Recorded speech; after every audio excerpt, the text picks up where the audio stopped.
नमस्कार बंधुरा आमी उमी हेसेल थेके बोलছি। आज के आमी तोमादेर सबथेके बड़ो साइजेर रुई এনেছি। সেই রুইয়ের আজকে আমি দই রুই করে দেখাবো। এখানে 4 পিস রুই আছে। এই 4 পিস রুইয়ের ওয়েট হচ্ছে 550 থেকে 600 গ্রাম আছে। তো আমি এই মাছটাকে আগে ম্যারিনেট করার জন্য নুন আর হলুদ ভালো করে মাখিয়ে রেখে দেব। রুইটা একদম জ্যান্ত রুই, মানে পুরো একদম নড়ছিল, বিশাল বড়। আমার দেখে খুব পছন্দ হলো, আমি তাতে করে নিয়ে নিলাম। আমার দই রুই করার ইচ্ছা আছে, তাই আমি নিয়ে নিলাম। তো এটা আমি ম্যারিনেট করে 5 মিনিট রেখে দেব। আমি কড়াই বসিয়ে তেলটা গরম করে নিয়েছি। এবার আমি মাছটা ভেজে নেব।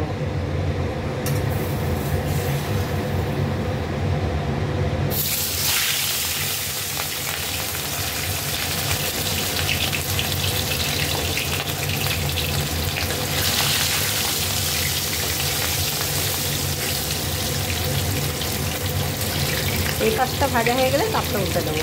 এবার মাছটা উল্টে দেবো।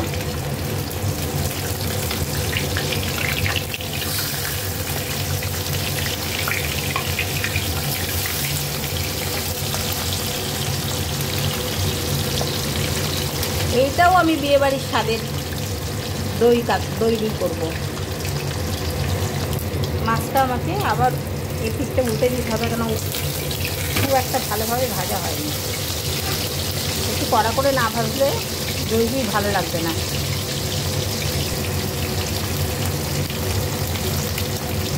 এই দুটো ভেজে নিয়ে তারপরে আমি রান্নাটা করবো। মাছটা আমি আবার উল্টে দিলাম। মাছটা আমার ভাজা হয়ে গেছে, তুলে নেব। বিশাল বড় আর প্লাস ভারী খুব মাছগুলো।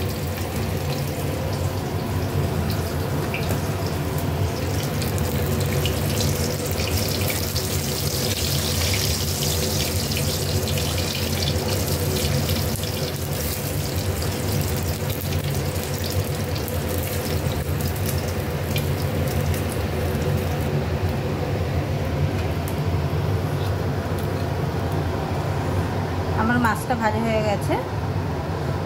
এবার আমি তোমাদের দই রুইয়ের করে দেখাচ্ছি।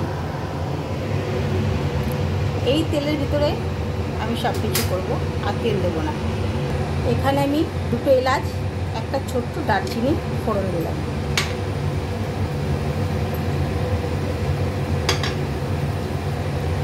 দুটো তেজপাতা দিলাম, কালো জিরে দিলাম,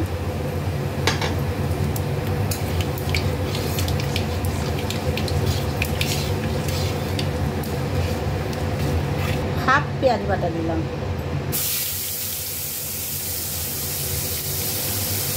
হাফ চামচ রসুন দিলাম,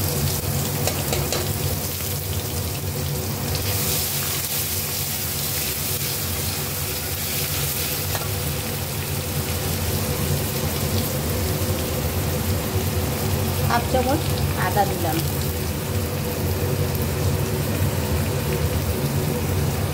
1 চামচ কাঁচা লঙ্কা বাটা দিলাম।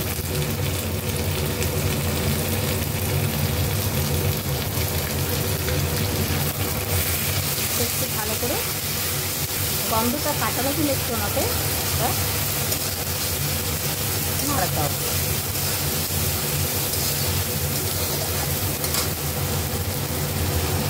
একটা টমেটো পিউরি দিলাম, স্বাদ অনুযায়ী নুন দিলাম, 1 চামচ হলুদ দিলাম,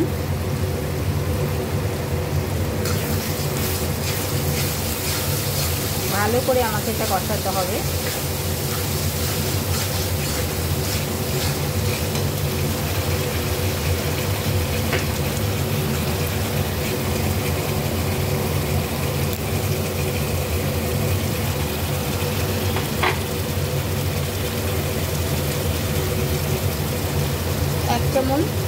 এক চামচ লাল মির্চ দিলাম,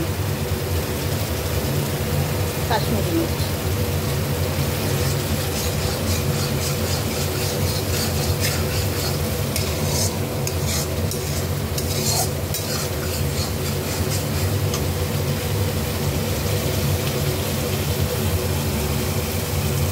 এখানে 2 চামচ দই নিয়েছি, ছোটো 1 চামচ চিনি দিলাম আর সামান্য নুন দিলাম। দিয়ে দইটাকে ভালো করে আমি নুন আর চিনিটা দিয়ে ফেটিয়ে নেব।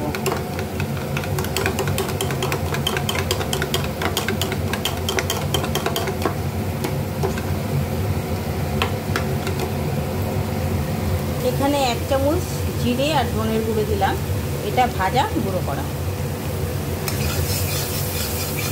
এবার আমি গ্যাসটা অফ করে নেব।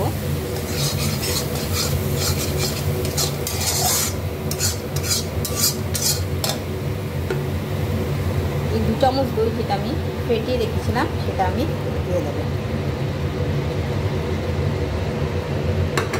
দিয়ে এটা আমি ভালো করে মিশিয়ে নেব।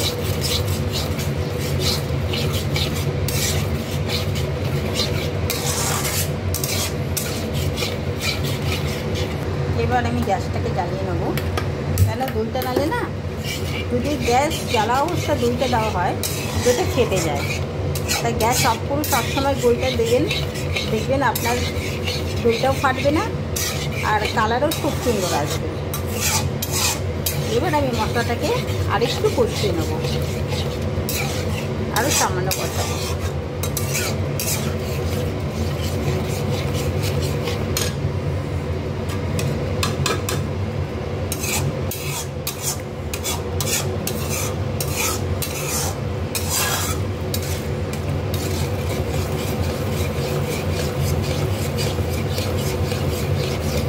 একটু সময়ের ব্যাপার,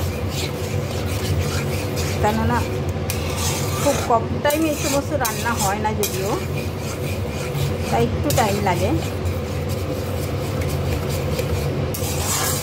আর এটা ভালো করে না কষালে একটা দইয়েরও গন্ধ আসবে, যাতে দইয়েরও গন্ধ না আসে সেটাও করতে হবে।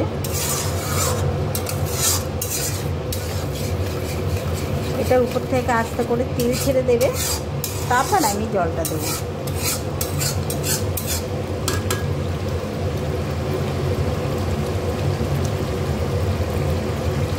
তোমাদের যদি এই দই রুইয়ের রেসিপিটা ভালো লেগে থাকে তবে লাইক করো প্লিজ, কমেন্ট করো, কোথা থেকে কমেন্ট করছো ওটা যদি জানো তো আরও ভালো হয়। আর সাবস্ক্রাইব তো অতি অবশ্যই করবে, কেন সাবস্ক্রাইব তোমরা করতে কেউ চাও না, খুব কমই সাবস্ক্রাইব করো। তাই তোমাদের কাছে এটাই আমার অনুরোধ থাকলো, যদি তোমাদের ভালো লাগে তাহলে নিশ্চয়ই তোমরা সাবস্ক্রাইব করবে।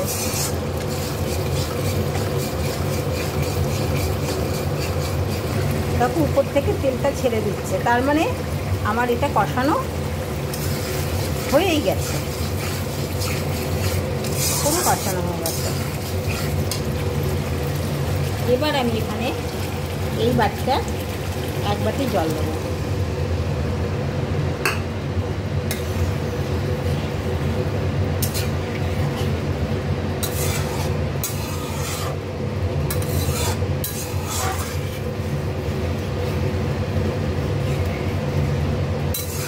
এবার এটা ফুটলে তারপর আমি মাছটা ছেড়ে দেবো।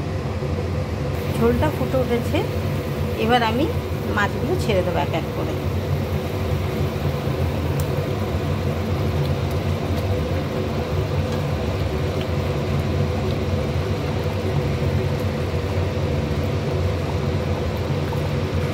সত্যি করে বিয়েবাড়ির সাইজের মাছ, আর রান্নাটাও বিয়েবাড়ির স্বাদে টেস্টেই হবে। আর আমি বানাচ্ছি ওইভাবেই।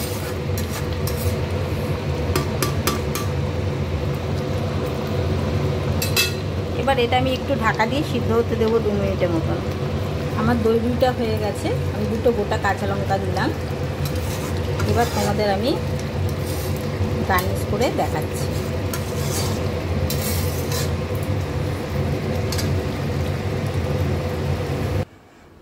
আমার দই রুইটা হয়ে গেছে, দেখো বড় কোনো নেমন্তন্ন বাড়ি কিংবা কোনো বড় 5 স্টার হোটেল বা বিয়ে বাড়ি এই দই রুইকে হার মানিয়ে দেবে আমি যেভাবে বানিয়েছি। তোমরা যদি এইভাবে বানিয়ে খেতে পারো তবে দেখতে পারবে যে এটা খেতে কত টেস্ট। আর এটা সত্যি করে খুব স্বাদের দই রুই হয়, খেতেও খুব ভালো হয়। কিন্তু দই রুইটা যখনই করবে তখন খুব বড় ধরনের রুই নেবে, কারণ ভাজার পরে না পিসগুলো একদম ছোট হয়ে যায়। তার জন্য যত বড় নেবে তত ভালো হবে দই রুইটা। থ্যাংক ইউ, ধন্যবাদ।